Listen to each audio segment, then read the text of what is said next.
Vamos então fazer a nossa prece.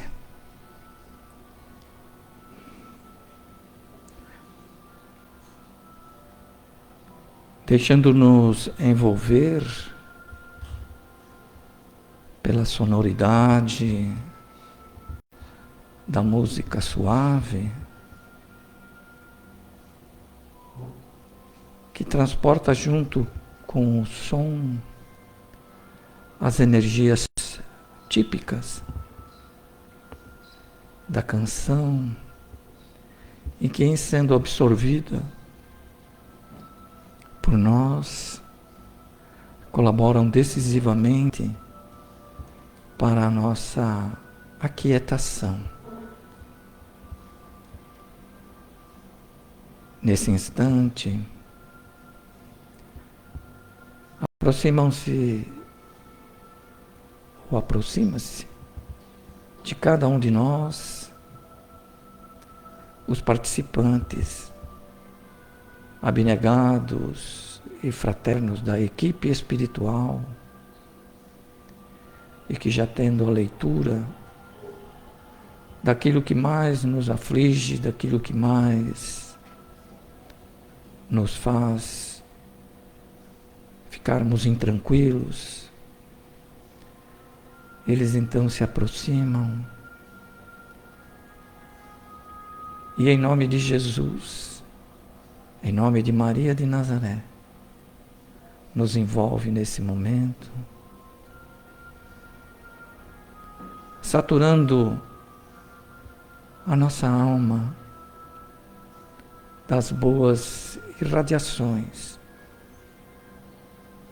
que jorram da fonte inesgotável do amor de Jesus. E com a nossa alma repleta dessas boas vibrações e amparados pela equipe espiritual, conseguimos com mais facilidade elevar os nossos pensamentos,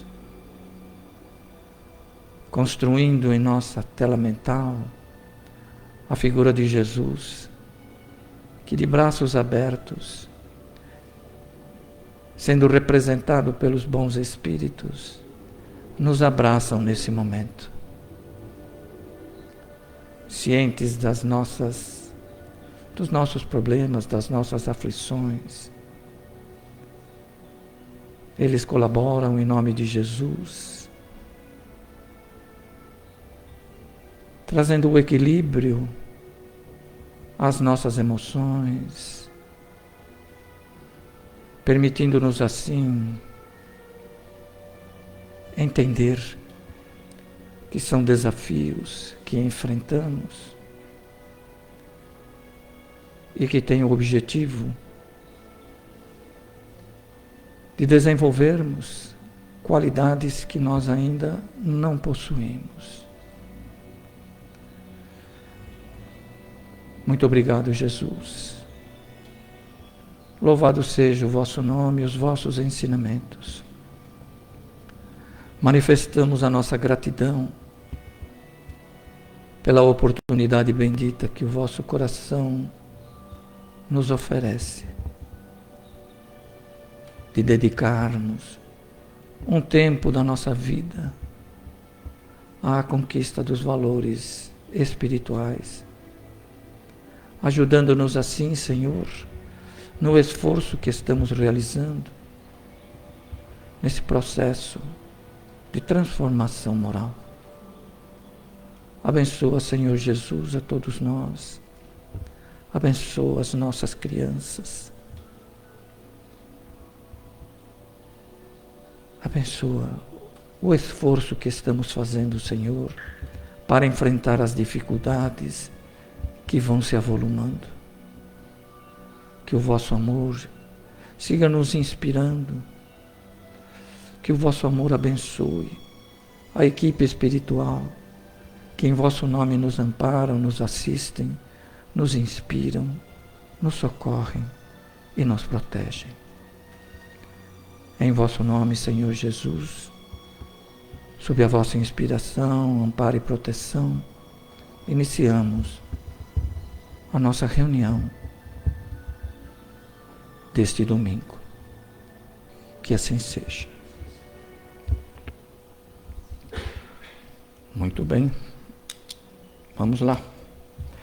Nós estamos desenvolvendo as nossas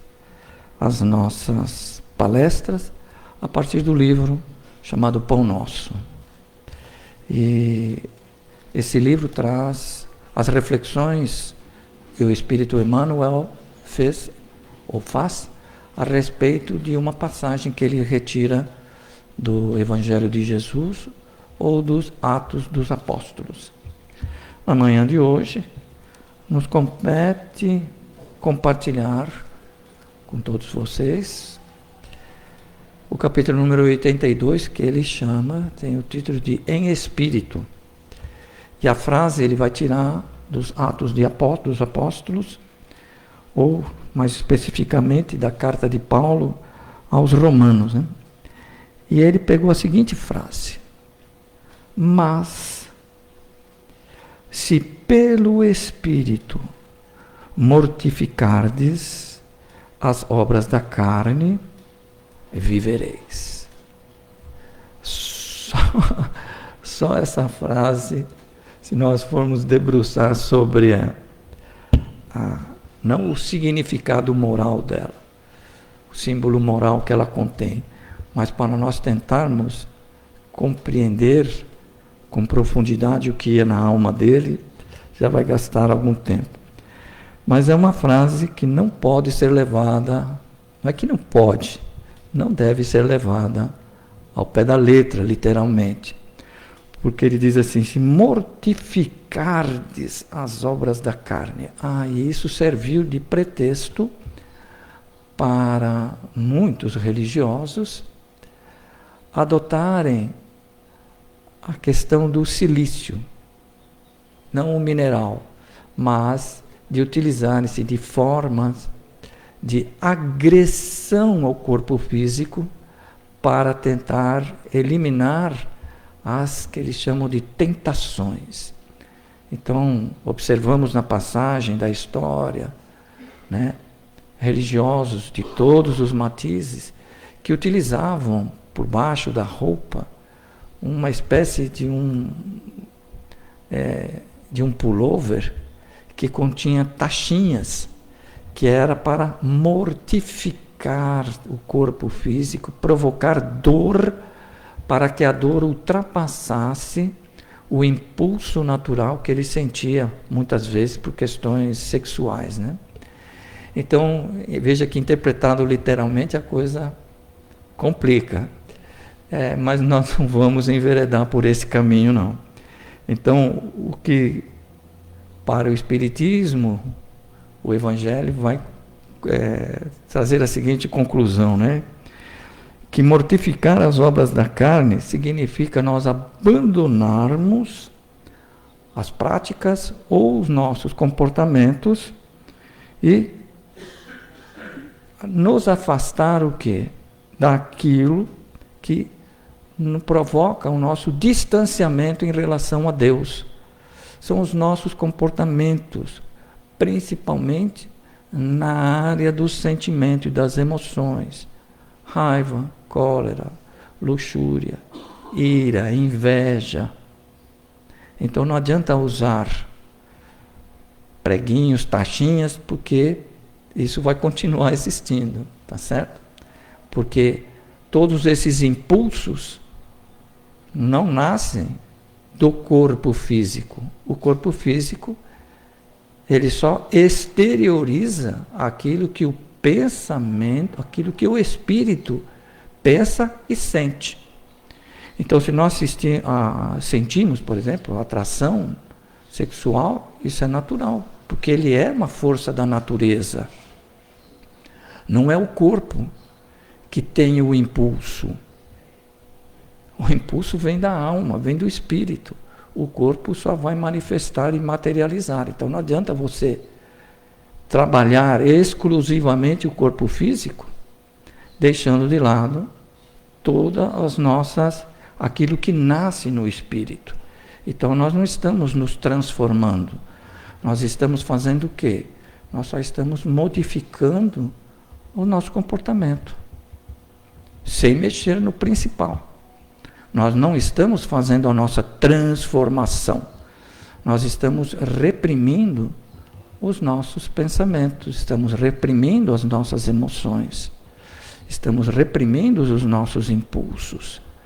E não há como reprimir por muito tempo. É como você tentar reprimir uma represa. Você pode até colocar ali o paredão da represa, mas chega uma hora que, se ele romper, ele leva tudo de roldão. Então liberou geral? Não, não é liberou geral. O importante é você descobrir esses impulsos, esses sentimentos, essas emoções, que é o primeiro passo, e depois começar a trabalhar a manifestação deles. Mas não vamos adiantar tudo, né? E vou pegar uma frase que ele contém. E essa frase, realmente, então, mortificar não significa maltratar o corpo físico, porque ele é só o mensageiro do que vai no impulso que nasce na alma. A mesma coisa que você receber o carteiro trazer alguma mensagem que você não gosta e você agredir o carteiro, né? Ele pode até não entregar mais pessoalmente, mas ele vai colocar por baixo da porta. Então, não funciona desse jeito. Então, não é mortificar o corpo físico, mas sim todas as atrações, todos os impulsos, as emoções que nos aproximam das atrações da materialidade, do que vive o mundo, em prejuízo da nossa conquista espiritual. Por isso que eu fiquei muito entusiasmado, alegre, de ver os pais que trazem as crianças, porque eles já estão sinalizando uma preocupação. Isso é muito importante. Mas vamos lá. Sim, uma palavra. Como mortificar o corpo, né? Na nossa interpretação espírita. Envolve o treino da força de vontade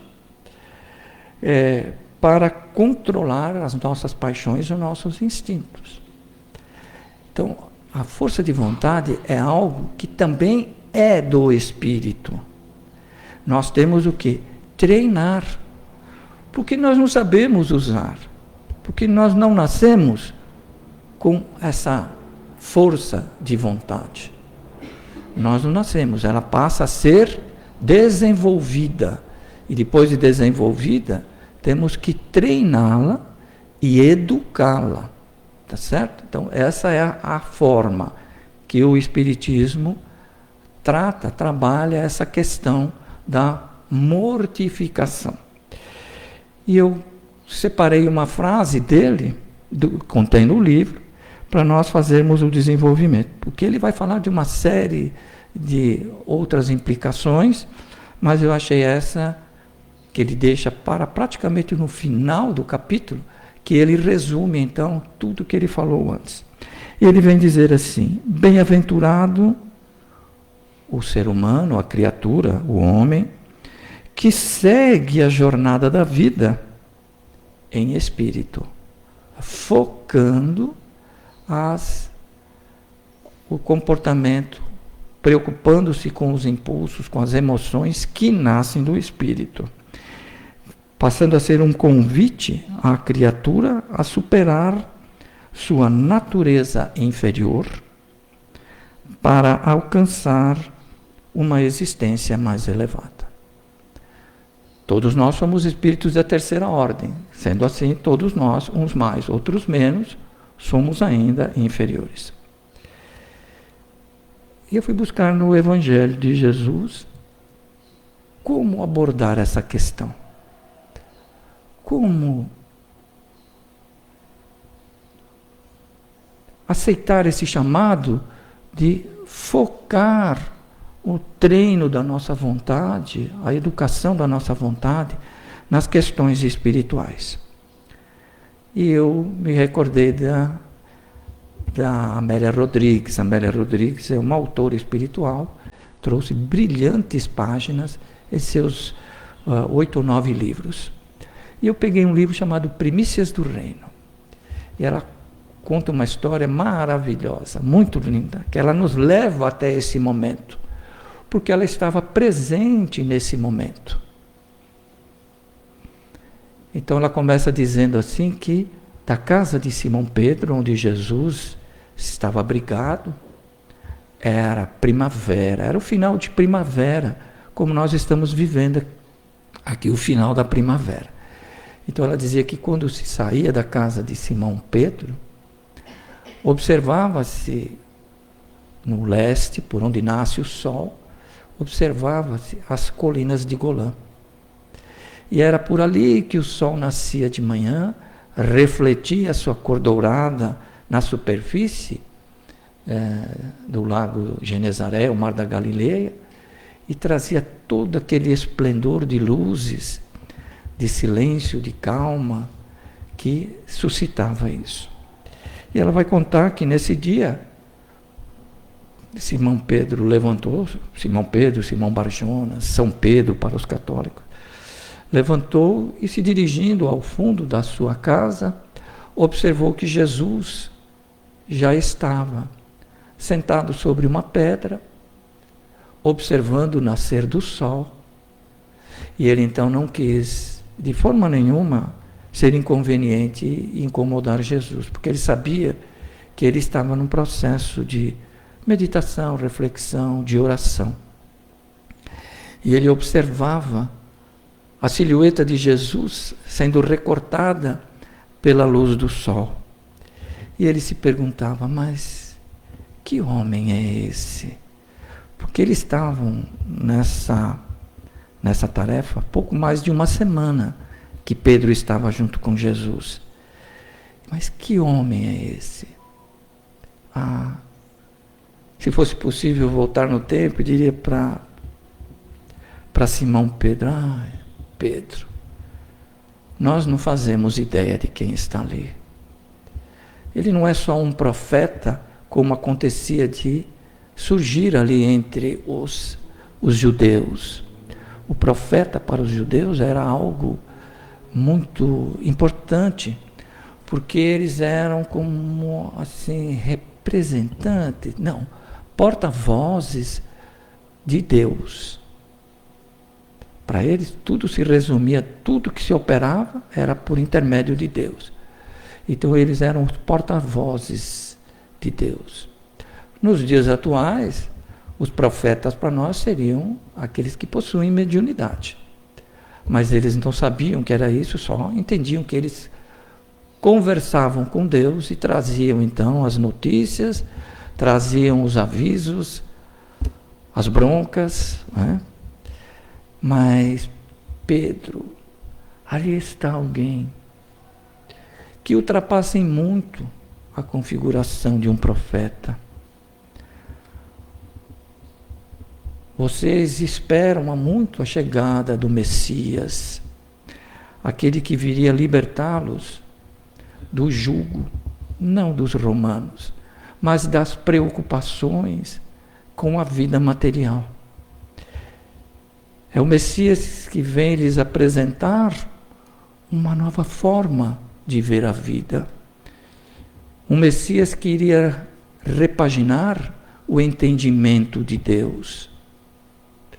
Porque para os judeus não existia a figura do diabo. O diabo aconteceu depois. Porque o bem e o mal eram todos eles protagonizados por Deus. Vamos melhorar um pouquinho essa história do mal. Não é que ele fazia o mal pelo prazer de fazer o mal. Não, ele fazia o mal na forma de castigo para aqueles que desobedeciam às suas orientações. Então veja que nós não mudamos muito, não. Nós ainda continuamos imaginando que tudo aquilo que nos sucede de mal é um castigo de Deus pela nossa desobediência. Então, quando eles foram invadidos pelos babilônios, eles não culparam os babilônios, eles culparam a si próprios, dizendo, é porque nós não seguimos os mandamentos de Deus. Então, se vocês pegarem o livro básico dos judeus, que eles chamam de Torá, ela tem 613 mandamentos. Então, se você não seguir os 613 mandamentos, literal, a interpretação literal do mandamento, entre eles os 10 mandamentos que nós conhecemos, né?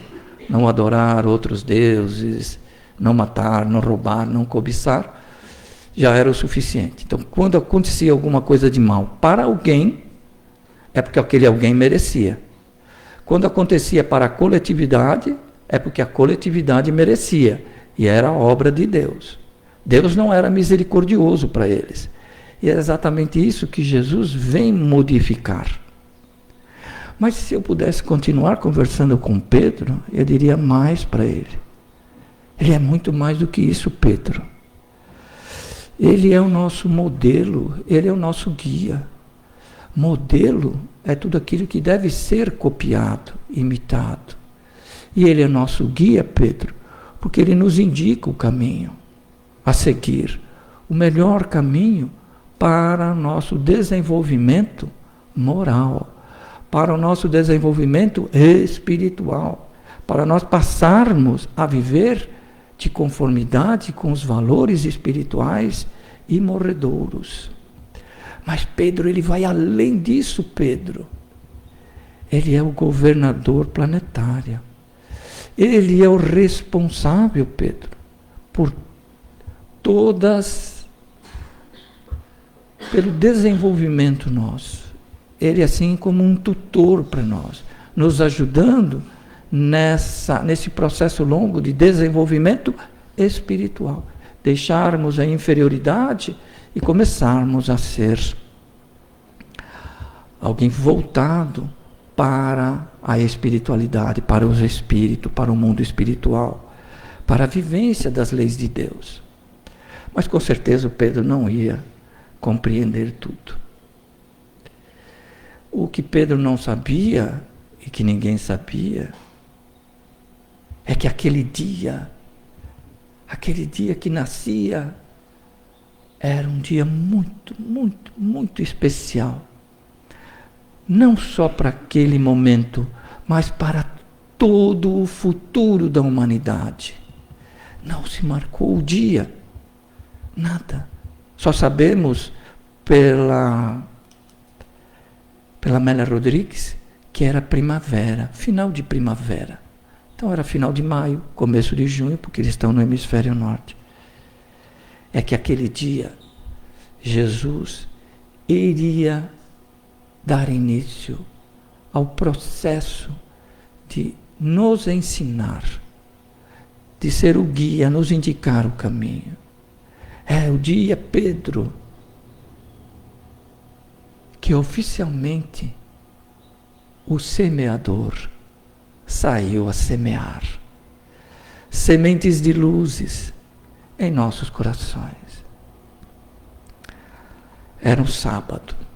No sábado eles guardavam o sábado, não faziam nenhuma atividade, a não ser ir até a sinagoga, onde eram feitas as leituras da Torá, que é o livro sagrado dos judeus, para nós seria o Velho Testamento.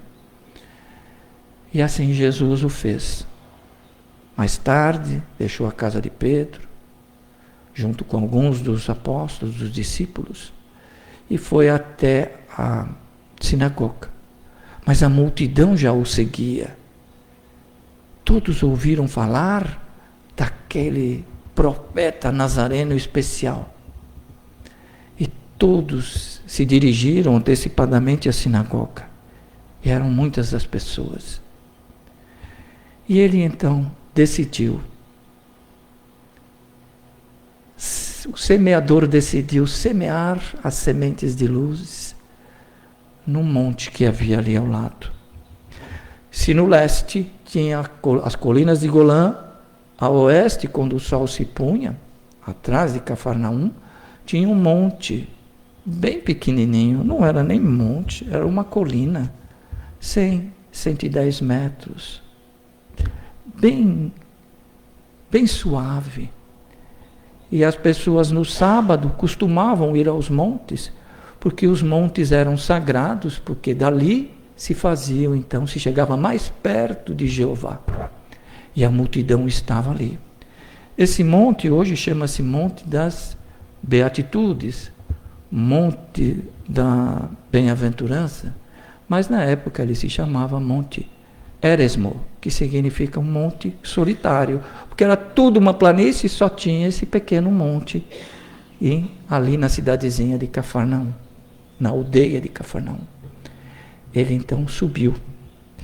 E lá no Evangelho de Mateus, capítulo 5, versículo 1, ele vai dizer assim: vendo Jesus as multidões, no plural, subiu ao monte Éremos, e como Jesus se assentasse, aproximaram-se dele os seus discípulos. Porque era assim, nas escolas rabínicas, o mestre, o professor se sentava e os alunos ficavam em pé para ouvi-los. Quando Jesus sentou, os discípulos se aproximaram, ali ficaram em pé, e Jesus então se dirigiu à multidão. Por 3 capítulos, o capítulo 5, 6 e 7, nós vamos ter o Sermão da Montanha. Não é montanha, não. É uma montanha, é um monte, uma colina, muito da michuruca. No espaço, no que quer dizer na parte física, tá certo? Não no seu simbolismo espiritual. Mas é o Sermão do Monte. E ele então começou a falar. Mas vamos fazer um intervalo para as multidões. Por que multidões no plural? Alguns tradutores usam multidão no singular. Eu fui atrás e realmente está lá, é multidões mesmo. É que assim, para nós entendermos o impacto do que Jesus está falando, nós temos que entender como era a sociedade dos judeus naquela época. Ali junto dele haviam 3 multidões, pelo menos 3. E vocês vão ver que não mudou muito em relação aos dias de hoje. Existiam ali a classe social e religiosa dos saduceus. Eram criaturas muito ricas, e que adaptavam os conceitos religiosos às suas necessidades de serem ricos, por serem ricos. Então eles interpretavam o livro sagrado dos judeus de uma forma especial. Então são os saduceus. Evidentemente, lembra de que tudo que acontece de bem ou de mal é a vontade de Deus. Então olha só a abrangência da palavra do Paulo, mortificar a carne. O que era o bem? O bem era ser rico. O bem era ser poderoso. Então, se alguém era rico, se alguém era poderoso, era a vontade de Jeová, era a vontade de Deus. E por isso que o povo olhava para eles e dizia, essa é a vontade de Deus. É claro que não deixava de sentir um pouco de inveja, frustração, porque se eu não sou daquela classe social, política, religiosa, é porque eu não mereço. Então Deus não me deu aquilo porque eu não mereço. Então eles eram muito orgulhosos e arrogantes, porque eles eram preferidos de Deus. No seu orgulho se esqueciam do que se eles agissem em desacordo com a vontade de Deus, eles iriam sofrer. Mas, como eles muito não acreditavam em reencarnação, então eles não tinham essa preocupação. Então, se eles nascessem ricos, poderosos, eles então eram escolhidos, eram selecionados, eram os favoritos de Deus. E isso deixava-os muito arrogantes, muito vaidosos e orgulhosos. Depois vinha a classe dos religiosos, que eram os levitas. Mas para você ser religioso nessa época da história dos judeus, você podia ser sacerdote e ia trabalhar no templo, sendo sacerdote. Se você não conseguisse ser sacerdote, você poderia ser levita. trabalhador do centro. Mas era só para uma família. Somente uma família podia ter essa função. Então, se você fosse da tribo de Levi, um dos filhos de Jacó, de Israel, você poderia trabalhar no templo, como sacerdote ou como um trabalhador do templo. Cuidar da infraestrutura, etc., do templo. Eles também eram escolhidos. Porque se nascessem naquela família, é porque Deus havia assim decidido. E você poderia ser sumo sacerdote. Para ser sumo sacerdote, não bastava ser da tribo de Levi. Você tinha que ter um determinado sobrenome. Você tinha que chamar Cohen, né? Então, todo aquele que chama Cohen, entre os judeus, são descendentes de Arão. Arão foi o primeiro sumo sacerdote, que era o irmão de Moisés. E então, é assim que eles dividiam. E tinha os fariseus, tinha os rabinos. E eles se consideravam o quê? Eles se consideravam a última Coca-Cola do deserto, gelada no deserto. Porque eles seguiam os 613 mandamentos. Portanto, eles eram escolhidos por Deus, eles eram favoritos de Deus. Estavam ali, o segundo grupo das multidões. E tinha o terceiro. Não precisa nem falar quem é o terceiro.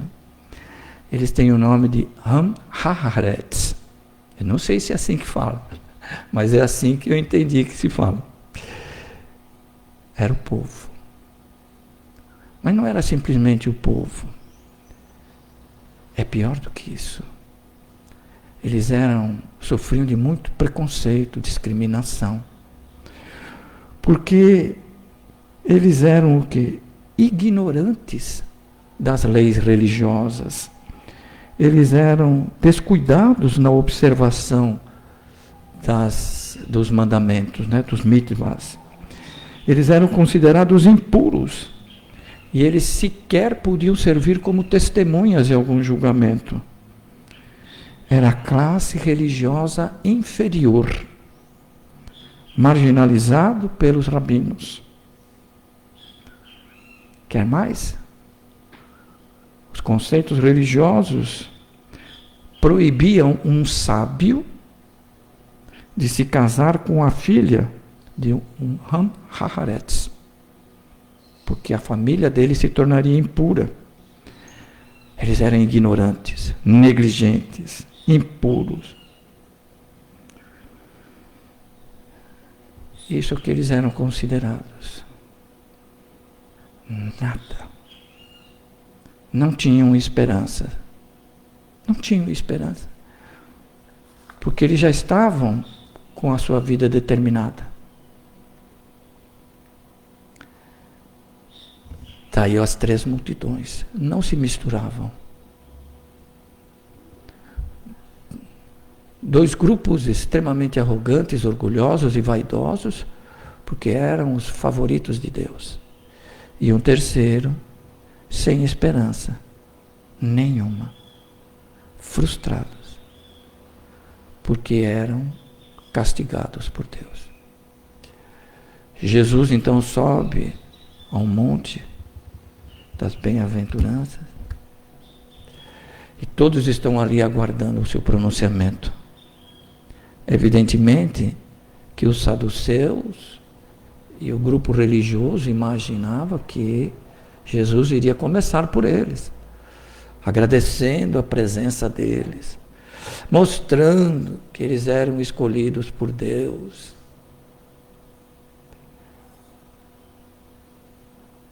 A crucificação de Jesus começou nessa primeira frase dele. Ele se levanta, olha para a multidão e vai dizer assim: bem-aventurados os pobres de espírito, porque deles é o reino dos céus. O impacto que ele causou nos grupos arrogantes, orgulhosos, vaidosos, foi mortal. Porque ele se dirigiu primeiro ao restolho, aqueles que Jeová não quer saber deles, os deserdados de Jeová. Os pobres em espírito, os pobres pelo espírito, são traduções adaptadas da frase de Jesus. Para nós falarmos isso, podemos dizer assim, bem-aventurados os humildes. Mas quando a gente fala em humilde, a gente vai entender que humildes são os pobres, porque ocorreu um desvirtuamento da aplicação dessa palavra. Então nós vamos usar o oposto, porque o oposto vai definir exatamente o que Jesus quis dizer. Bem-aventurados vocês que não são orgulhosos, porque é de vocês o reino dos céus. E ele vai dizer mais, ele vai falar sobre 6 qualidades que nós devemos desenvolver para conquistarmos o reino dos céus. Então o primeiro é a humildade. Como nós temos dificuldade de entender o que é humildade, vamos conceituar que é não sermos orgulhosos. Depois ele vem dizer o segundo, bem-aventurados os brandos, bem-aventurados os pacíficos. Aqueles que não sentem raiva, aqueles que não sentem ira, aqueles que enfrentam tudo quanto é feito contra, sem devolver com a mesma moeda. Então nós nos lembramos da pérola. A pérola é uma agressividade que a ostra sofre de um grão de areia. E ela vai revestindo aquele grão de areia que a incomoda muito com a pérola. Nas palavras do Buda, tem uma figura, um símbolo muito interessante. Ele diz assim, diante da raiva, faça como o sândalo, uma árvore que tem um aroma muito, muito especial. Faça-o como o sândalo, que perfuma o machado que a corta. Essa seria o brandos e pacíficos. Bem-aventurados os misericordiosos, porque eles alcançarão misericórdia. Misericórdia é compaixão. Misericórdia significa o seguinte: cordes, de córdia, vem de coração. É sentir no coração compaixão por aquele que sofre. Nas definições dos dicionaristas, se justiça é aplicar a punição a quem merece, misericórdia é não aplicar a punição naquele que o merece. Por isso que Jesus diz, misericórdia quero, não idolatria. Bem-aventurados os puros de coração, porque eles verão a Deus. Pureza de coração, coração é sentimento, e o sentimento nasce do pensamento. Então é a pureza nos nossos pensamentos. Bem-aventurados, então nós estamos vendo humildade, nós vimos que devemos desenvolver então misericórdia, mansuetude, sermos pacificadores e está faltando um, pacificador, pureza de coração, misericordiosos, a mansuetude e a humildade. Aí ele vem falar do sexto. Ele não fez isso, mas para nós imaginarmos como se ele não estivesse olhando para aqueles 2 grupos de mulheres, estava olhando para o pessoal. O próximo é resignação, e ele vai abordar em 4 exemplos a resignação, porque cada um vai interpretar a sua dor de um jeito. Então ele vai dizer, bem-aventurados os que choram, porque serão consolados. Desenvolver a resignação. Bem-aventurados os que têm fome e sede de justiça, porque são injustiçados. De novo, enfrentar e desenvolver a resignação. Por isso que a forma de mortificar o corpo é treinar a nossa vontade. Bem-aventurados os que sofrem perseguição por causa da justiça. De novo. E o último, bem-aventurados sois vós, quando vos injuriarem e perseguirem em meu nome. Então são essas as qualidades que nós vamos ter que treinar. Simples. 5 mais 1, 6. Ele consumiu 4 exemplos para a resignação, porque ele sabe que nós teremos muitas aflições na nossa vida. E nós sabemos que não desenvolver essas qualidades que nós carecemos, nós precisamos, demandará tempo. Por isso que nós temos várias encarnações. Nós sabemos também que todo o nosso sofrimento não é castigo de Deus, não é punição de Deus. As nossas angústias, os nossos sofrimentos têm 2 causas. Ou porque nós estamos experimentando agora a dor que um dia nós fizemos os nossos irmãos experimentarem. Ou então, são provas. Provas significam, vamos enfrentar dificuldades, dores, angústias, sofrimentos, para desenvolver qualidades que nós ainda não possuímos. Então, o nosso sofrimento é como se fosse um edifício. E ele é construído em cima das nossas imperfeições. Como se fossem estacas que fazem a sustentação de um prédio. Então nós vamos ter lá o quê? Injustiça, inveja, raiva. Nós vamos ter tantas imperfeições que nós sentimos, que são elas que sustentam o edifício do nosso sofrimento. Mas o Kardec fez uma pergunta muito interessante, não que ele tenha feito só essa, mas essa é muito interessante, porque se encaixa perfeitamente nos dias que nós estamos vivendo. Ele foi lá na questão 913 e ele pergunta assim: nós sabemos que as nossas imperfeições nos levam a enfrentar sofrimentos. Então ele pergunta assim, e são muitas as imperfeições, né? Vamos ver alguma? Culpa. Vamos ver, acho que nós não temos quase nenhuma delas. Culpa, inveja, raiva, medo, tristeza, ressentimento, indiferença, ingratidão, vaidade e orgulho. Então, eu peguei as principais. São as estacas que sustentam o nosso prédio lá. Aí o Kardec pergunta para os bons espíritos: dentre as imperfeições morais que nós possuímos, qual entre elas a que se pode considerar fundamental, básica? Ele chamou de radical. Radical é porque está na raiz. E os bons espíritos, a resposta deles é curtinha. Eles dizem assim: já temos dito a vocês muitas vezes, é o egoísmo. Do egoísmo se derivam todos os males, todas as imperfeições. Lembra do prédio do sofrimento que tem as estacas? As estacas se apoiam aonde? No tecido rochoso daquele terreno. Então eles vão batendo a estaca até a estaca chegar na camada de rochas. A camada de rochas que sustentam as estacas, que sustentam o prédio do nosso sofrimento, aquele ali é o egoísmo. E ele fala assim: façam, pois, todos os esforços para combater o egoísmo, porque é aí que está a verdadeira chaga da sociedade. Pega tudo que está acontecendo, tudo, não importa qual seja a sua predileção, a sua opção política, econômica.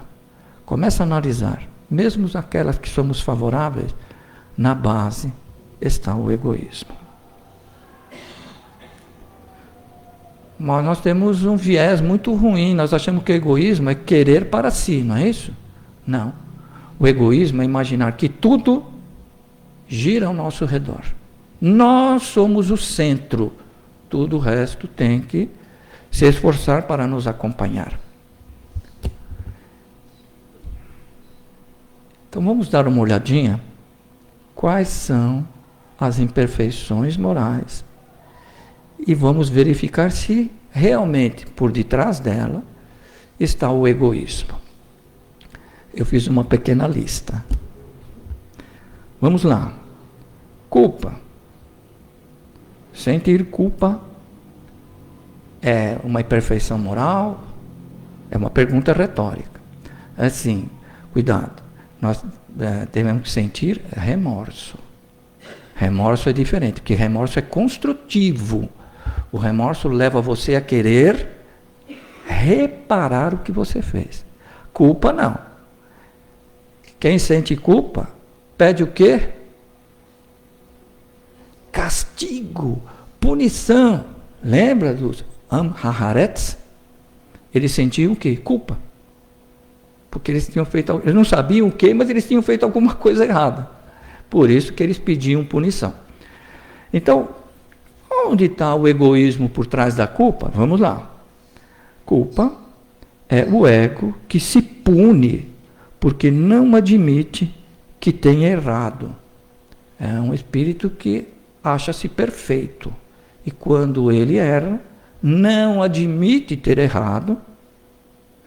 E aí, então, ele se pune sentindo culpa. Então, se nós temos que plantar flores na terra do nosso coração e nós plantamos espinho, quem sente culpa faz o quê? Rola no espinhal, fala assim, não, eu estou sofrendo, já é o suficiente. Não fez nada, só amarrotou os espinhos. Vai ter que remover os espinhos na forma de expiação e plantar flores. Então, culpa não constrói. O remorso já é diferente. O remorso vai dizer o quê? Plantei errado, vou retirar os espinhos e vou plantar flores. Claro que no processo de remover você pode se machucar. Mas é diferente, não foi intencional, porque faz parte dessa atividade. Inveja. Ninguém sente inveja, nem inveja branca. Inveja espírita, tem muita inveja espírita.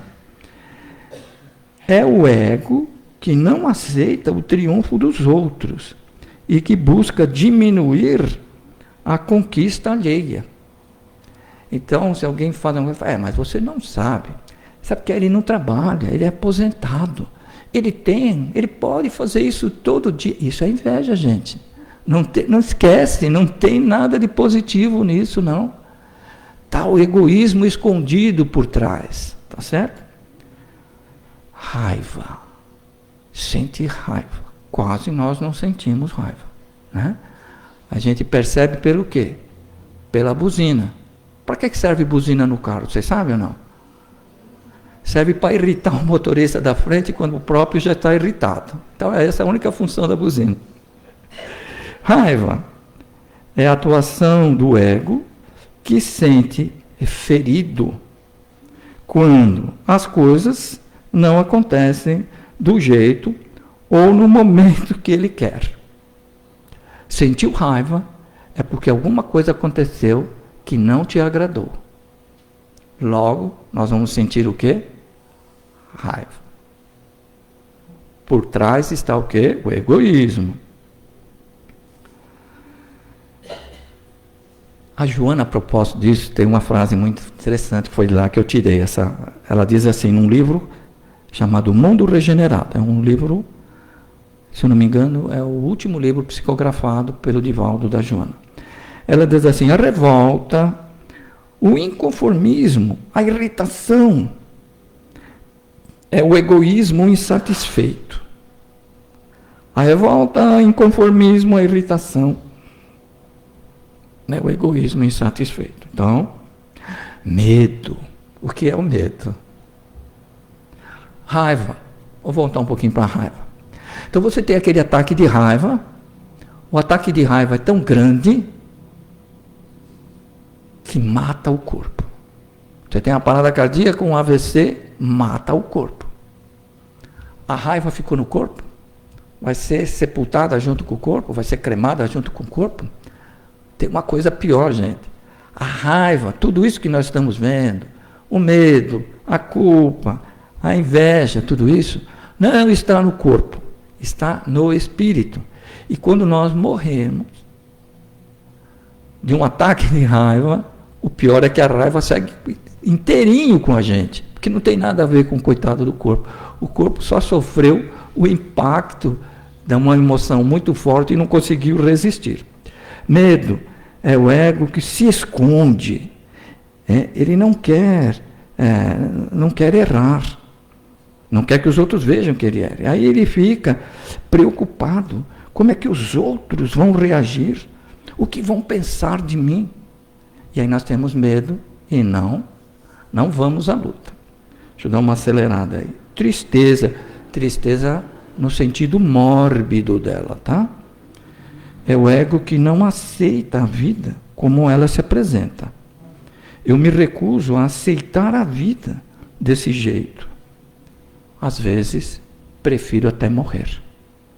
Então você pode reagir diante de um fato que você não aceita, com raiva ou com uma tristeza. Tem o ressentimento. Ressentimento é sentir tudo de novo. Ressentir.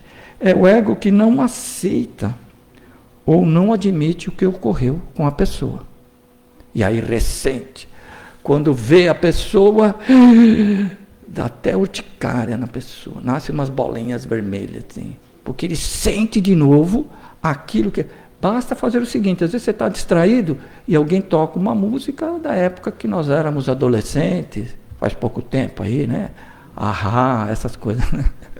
Os Beatles, né? Vicente Celestino, já fui mais fundo aí. E aí o que acontece? Nós ficamos num estado emocional diferente. Por quê? Nós trazemos a lembrança das emoções que nós sentíamos. Nós estamos ressentindo.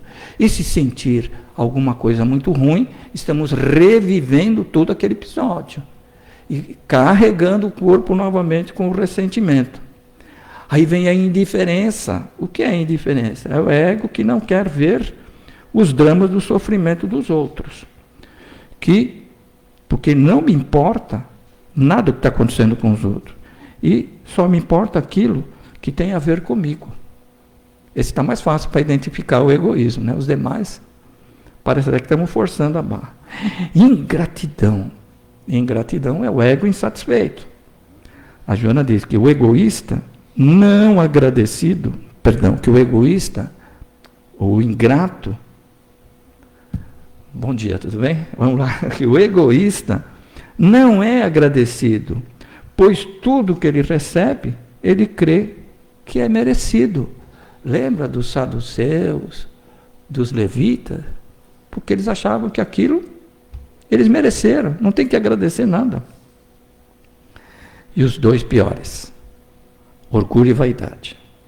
Orgulho é o ego que tem grande prazer ou satisfação com o próprio valor. E vaidade é o ego que busca a beleza que não é sua, pois internamente ele se acha feio.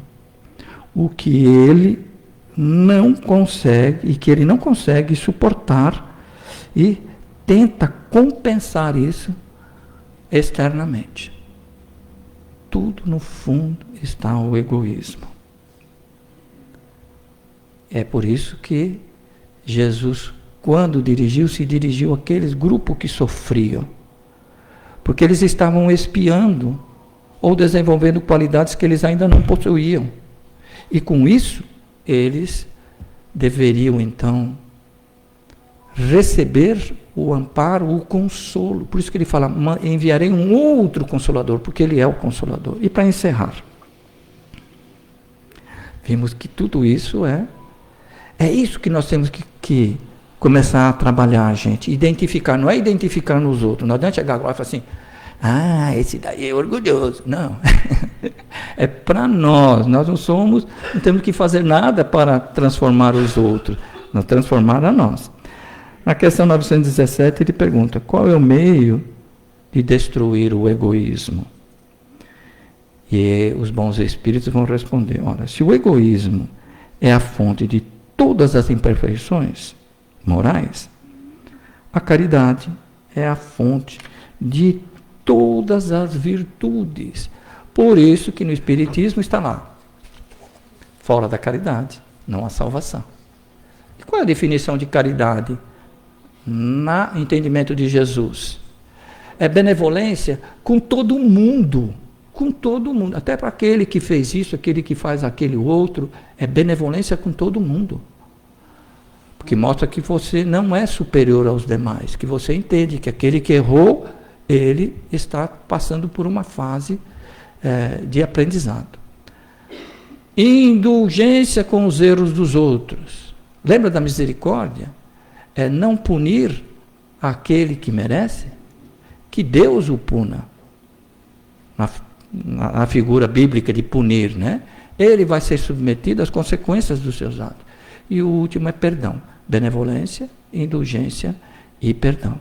São, então, aqueles que nós devemos treinar a nossa força de vontade para, no futuro, colhermos flores no terreno do nosso coração. Inspirado por Jesus, que depois desceu daquele monte e lançou para o futuro todos os seus ensinamentos, se nós pudéssemos agora ver Jesus descer daquele monte, nós iríamos lhe dizer: Senhor Jesus, Mestre, amigo incondicional de todos nós, modelo, guia e governador planetário. Muito obrigado, Senhor, pelos vossos ensinamentos, pelos vossos exemplos, que atuam como balizas luminíferas a nos indicar qual o melhor caminho para desenvolvermos qualidades que nós ainda não possuímos. Somos espíritos recentes nesse processo de transformação.